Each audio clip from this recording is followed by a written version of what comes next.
Howdy folks, Max Mogren here, oilfreefund.com, off news, April 28th, 2013. I apologize if my studio looks a bit like a garage. The green screen is on back order. Soon we'll look all official here. Might even wear a shirt and tie. Topic today, still unfortunately dealing with the Boston bombing, but developments are going in the favor of those of us who are actually paying attention and thinking critically for ourselves, instead of blindly accepting the official story in the mainstream media. And the mainstream is on the ropes. You know, Rachel Maddow, of all people, straight up bullying those of us who think for ourselves and ask questions. In her April 26th show, Friday night, she's going after, she basically lumped anybody who questions the official story with Alex Jones' InfoWars, which is a news source I don't really cite, I don't really read. There's a lot of good sources out there. I kind of consider Alex Jones like the Fox News of the independent, alternative, free-thinking media. A bit too fear-mongery for my tastes. So those of us who do think for ourselves don't really appreciate being lumped with kind of the Fox News of independent media.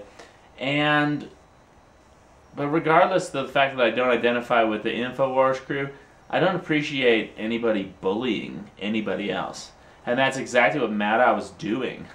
Her whole show was about hashtag InfoWars pickup lines and going through the InfoWars social network, like picking on people for being conspiracy theorists, for people for being independent and thinking for themselves and asking questions, which is all that conspiracy theorists do. I am a conspiracy theorist, and if the mainstream media really wants to unite the country, really wants people to stop asking these questions, they need to address these questions, right? 60% of Americans, according to a 2012 Gallup poll, do not trust the mainstream media, very little, if at all, because the lies are just so blatant. The omissions are so blatant. And people like Maddow, who are ridiculing, marginalizing, and dehumanizing those of us who think for ourselves, shame on you, Maddow. That's bullying. That's wrong. And we would love to believe, like, it would be great if we could believe the mainstream media, but we can't. And I've got the weekend edition of USA Today here. I'm going to take this as a teaching moment. Thank you for watching this video, to anybody paying attention. I just want to use this as a teaching moment. So here we have Slate.com. Dzhokhar Tsarnaev may have killed his brother. This is quotes from Waterton Police Chief Edward DeVoe, speaking with Wolf Blitzer last Saturday. So it's a little dated, but I'm just trying to showcase how much the official story has changed in the last week. And this is just on one minor topic. Okay, on Thursday night, this is direct quotes. One officer encountered the two cars being driven by Tamerlan and Dzhokhar Tsarnaev. The officer was instructed to wait for backup, but before it arrived, the brothers jumped out of the cars and started shooting at his car. The 5 other officers arrived and an intense firefight ensued. We estimate there were over 200 shots fired in a 5 to 10 minute period. And it wasn't just bullets. The brothers also threw explosives at the officers, including a pressure cooker bomb. So, okay, 5 to 10 minute firefight. First off, 2 cars. According to other news reports, the brothers were just in 1 car. Now they have 2. 5 to 10 minute firefight. Well, everybody, all these cops, there's 6 cops on the scene, they must be really bad aim. Especially if these brothers are within striking distance of throwing a pressure cooker bomb at the cops. Now the story gets really good. At one point, Tamerlan, the older brother, started walking directly toward the police while shooting. So picture this. This is like some Hollywood stuff. He's walking down the street towards the cops shooting. And when he ran out of ammunition, an officer used the opportunity to tackle him. But when officers were handcuffing him in the middle of the street, so yeah, this guy's walking in the street like Doc Holliday, Tombstone, boom, boom, boom. He always out of ammo. Brave cop runs out, tackles him. handcuffing him. They suddenly realized a black SUV driven by the younger brother, Zokar, was coming right for them. The officers dive out of the way, and Zokar Zarniev, the younger brother, drove over his brother and drug him a short distance down the street. Then, further in the article, Waterton Police Chief Edward DeVoe says that they caught Zokar in the boat. Regarding the shooting then, it was back and forth. My understanding, yes, he was firing. So, do you really believe that this guy was out in the street like Doc Holliday, walking towards the cops, shooting? 6 cops, at least. The 5 other officers arrived. 6 cops shooting at this guy. He's walking down the street shooting, and a cop dives on him and tackles him? Come on, no. Those cops would have shot him. There's video, there's proof of this guy being handcuffed, and then next thing we know, he's dead. So, how do you trust the mainstream media when they're spitting nonsense like that? And I've got another example. You know, this is a teaching moment. I really hate to subject people to too much mainstream media, but I just want to show how the media works. Show how people like Maddow and the major newspapers, the major networks, just lie and spread misinformation through outright deception or through kind of misleading things. So we all know, you know, people in America should be innocent until proven guilty. We haven't seen any of this supposed video or photographic evidence that proves that these brothers were the bombers. But nevertheless, weekend edition. New York City was next on the list. Investigators plot hatched at last minute. So the headline immediately implies the guilt. New York City was next on the hit list. It implies that they're guilty. Okay? And so does the tagline. The plot was hatched at the last minute. Who are we citing here? Mayor Michael Bloomberg and Police Commissioner Ray Kelly. Okay? But they actually didn't figure that out. We were informed, Bloomberg said, that New York City was next on their list of targets. Okay? So they're playing pass the puck. USA Today says they're guilty. They were going to bomb New York. Pass the puck to Bloomberg. Oh, Bloomberg passes the puck on to investigators. Who are these investigators? Well, these are the people that investigated or that interrogated the younger Zarniev brother for 16 hours before he was advised of his Miranda rights. And what's funny in this article, it actually demonizes the judge who broke into the hospital, not broke in, but who came to the hospital and said, hey, this interrogation has to stop. This is extrajudicial. This is not cool. It says, Rep. Mike Lodgers, Republican from Michigan, said Thursday on MSNBC, Maddow's network, that he feared that Judge Marianne Bowler's action Monday at Zarniev's bedside could have blocked federal law enforcement from obtaining additional information from the suspect. Okay? So they're and then right there it says, saying Zarniev had been questioned for up to 15 hours before he was advised of his rights. So they're demonizing the judge who read him his rights after this younger brother was interrogated without knowing his rights for 15 hours. That's not democratic. And what's interesting is, how did this kid talk with cops? How did he admit all this stuff if he'd been shot in the throat? Right? You know, he had no weapon in the boat. He was shot in the throat. So it's just sketchy business. So here in the weekend edition of USA Today, just blatant propaganda. Bombings in Boston, big headline, 4A. It's not front page anymore. This is their Friday, Saturday, Sunday paper. New York City, next on the hit list. Investigators plot hatched at last minute.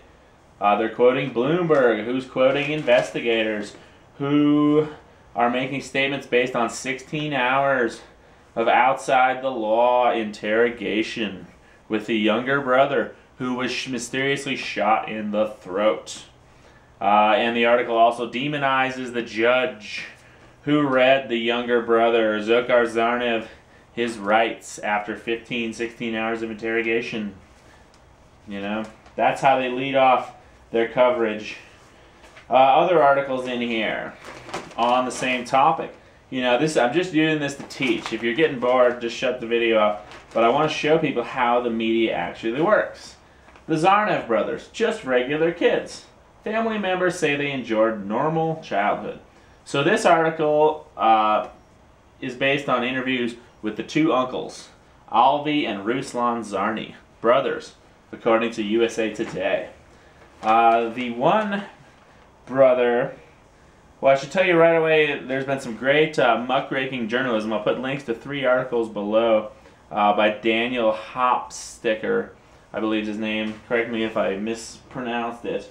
But amazing investigative journalist that all seems to check out to me. This Uncle Ruslan, who is the guy who's been interviewed many times, he's the one on TV saying, they were losers. These sons were losers. These nephews were losers. Well, it turns out this Uncle Ruslan might not be a loser, but he's definitely a shady bastard. And here's why. Number 1, according to these 3 articles below, married to the daughter of a top CIA diplomat, Graham Fuller, for a decade, from the early 90s until 2004. In 95, he started a business called the Congress of Chechen International Organizations in Maryland, and the business address was Graham Fuller's, his father-in-law's home address. Okay? He worked for Halliburton for a decade. And in the early 90s, before Halliburton, he worked for USAID, which is a United States aid organization, generally a front group for the CIA. And that was in the early 90s in Chechnya when it was pretty Wild West there. As shit was hitting the fan in the former Soviet Union. Also important to note about Uncle Ruslan. There's 2 uncles, Alvi and Ruslan. That's Ruslan right there. According to USA Today, he had a falling out with the family in 2007. With the family of the bombing suspects, and he has had no contact with the older brother since 2009. So picture somebody who you haven't talked to for 4 years making statements about you, and then just picture that somebody has got connections to the CIA, to Halliburton, to USAID, and he's also, links below, also he's somehow involved in like this $6 billion money laundering scandal. So, doesn't sound like a very trustworthy guy to me. Now, Uncle number 1, Alvi, says they were just regular kids. They would go outside and play. They liked music, dancing, playing video games, and the internet. Okay, these are quotes from him. We were born Muslim, but we weren't practicing. Their family was not practicing. Nobody used to pray. The younger one didn't pray. He just partied. Another quote from Uncle Alvi. They would never do something like this. There's no proof. You're right, Uncle Alvi. There is no proof. We have seen no proof yet. And Uncle Alvi even went to Boston and tried to see the body of the older brother and have it released, but with no luck. Now, then Uncle Ruslan, statements that are similar to the to what he said on the paper about them being losers, on the news, about them being losers. But so here we have one uncle who I would trust more because he doesn't have CIA connections, saying they weren't bad kids. Now this second article, what made these 2 tick? Okay, as you can see, I've really dug into this one. Basically, they're saying a troubling portrait is emerging of the brother suspected, and it contradicts what others close to them have said. Okay? This article quotes the people who say anything bad about the brothers. It quotes an expert on sibling relationships who no connection to the family. They're just saying that maybe the older brother convinced the younger brother to go along with it because he was his older brother. There's truth to that, but I don't think, if your older brother asked you to drop a bomb for you, would you do it? Probably not. The other source in here is Uncle Ruslan. And he's the one, again, he had a falling out. He tells that the brothers may have been influenced by an Armenian Muslim named Misha. Okay? But what's funny is 99% of Armenians are Christian. 99% Christian. It was the first country to take on Catholicism as the official state religion in 301 AD. And the Turkish Muslims killed 1 million Armenians about a century ago. So the notion of a Muslim Armenian is kind of far-fetched. In fact, there's a quote here. People in the heavily Armenian community of Watertown, Massachusetts said they doubted the story. For an Armenian to convert, this is a quote, for an Armenian to convert to Islam is like finding a unicorn in a field, said Neres Zurubyan. Sorry if I mispronounced that. An information technology director who lives in nearby Cambridge. It would be such a shock to the Armenian community that everyone would know this person. Okay? So Uncle Ruslan says they were brainwashed by this Muslim Armenian. The other person who is cited as providing a disturbing picture, troubling portrait, excuse me, is a Boston yoga teacher and writer who used to be a client of their mother getting facials. And she described the younger brother as friendly and easygoing. She found Tamerlan, the older brother, unfriendly.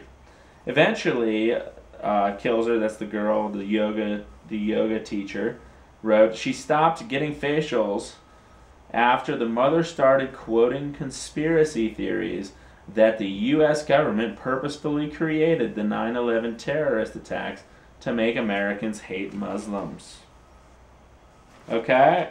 Well, that's true. The U.S. government did purposely create the 9/11 terrorist attacks. And arguably it wasn't necessarily to make us hate Muslims, but it was to invade Iraq and Afghanistan, pass the Patriot Act, and set up the police state. So, there we have it. The people who paint the troubling portrait. Expert in sibling relationships with no connection.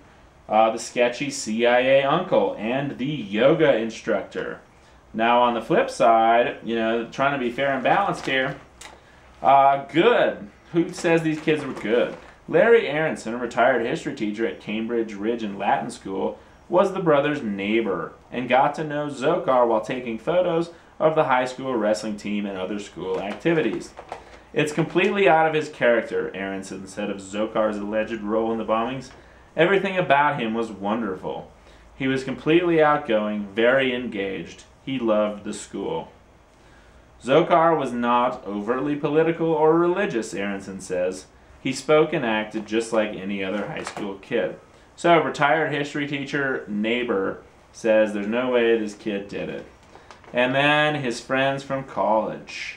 Perhaps like many college kids, Zokar's dorm mates at the UMass campus described him as a pot-smoking, joking partier. Someone they would never have suspected of being capable of setting off a bomb. It's like finding out your best friend is a serial killer, said Jennifer Mendez, who met Zarnev last year in their freshman dorm and partied regularly with him. He was really social and hilarious. He was one of those people who would crack one joke and make your night. Okay? Then it goes on. So the younger brother really does not meet the profile of a rabid terrorist, I actually, shortly after they were identified as the suspects, I stumbled across the younger brother's Twitter account and read through his feed, at least a couple hundred of his most recent tweets. Didn't seem like a bad kid to me. That kind of got me thinking that these kids were patsies, that these brothers were patsies. Now the older brother, not quite as footloose and fancy-free as his younger brother. He had a domestic violence charge that didn't stick. Arrested for domestic violence. Charges were dismissed. He had a 3-year-old daughter with his girlfriend. So, that just also kind of adds mystery to the situation. Or actually, he was married to her, excuse me. He married her in 2004. Let's see. Tamerlan married Catherine Russell. They had a daughter who is now 3. The widow knew nothing about the terrorist attack. Okay. And then it's funny too, they quote this article from The Comment, a Boston University College of Communication magazine. It says Tamerlan described himself as a devout Muslim who also liked the raunchy movie Borat. Okay? Well, I printed out that article. You know, it's not really an article, it's just a kind of a photo essay of this guy training to trying to make the Olympics so he could get his American citizenship. Doesn't look like too bad of a guy, you know? He wasn't thinking terror in 2010. It looked like he was trying to be a Golden Gloves boxer. And he didn't really describe himself as a devout Muslim. What he says here, number 11, this little photo essay, shows a picture of him wrapping his hands up to box. Zarnev, a Muslim, doesn't drink or smoke. God said no alcohol, he says. So that's the only reference to Islam in this entire little photo essay. So there's no mention of him being a devout Muslim. You know, you don't drink and smoke. Maybe you're a little religious. It doesn't mean that you're some radical fundamentalist wacko or a terrorist. You know, we got to keep asking questions about this. Check these links below to Uncle Ruslan's sordid past, because really between basically the entire media coverage on these two patsies is based on quotes from their Uncle Ruslan and one FBI agent's signature on a criminal complaint citing photographic and video evidence that none of us have seen yet. There's a lot of pictures and videos online surrounding the Boston bombing, but none of it proves their guilt. Nothing I've seen, and I've been paying attention. So if you find something that does prove their guilt, put it in the comments below. I'd love to see it. But I really think it's important that we take advantage of opportunities like this to expose the propaganda in the mainstream media, to expose bullies like Rachel Maddow, pretty unlikely bully, little hipster glasses, trendy haircut, but she's bullying people like me, you know? I'm just a normal guy. I just want the truth. You know, I don't think that our country can be built on lies. And I think that if the media and the government continue to lie to us, we're on the wrong path as a civilization. And we've got to correct that, because we're the most powerful country in the world. And if we're doing wrong, you know, it's not good. So thanks for listening to this. Y'all have a great day. Just working on my public speaking skills, trying to work on my video editing skills, and also trying to spread the message. Check those links. Uncle Ruslan. Shocking stuff. Y'all take care. Have a great night. Peace.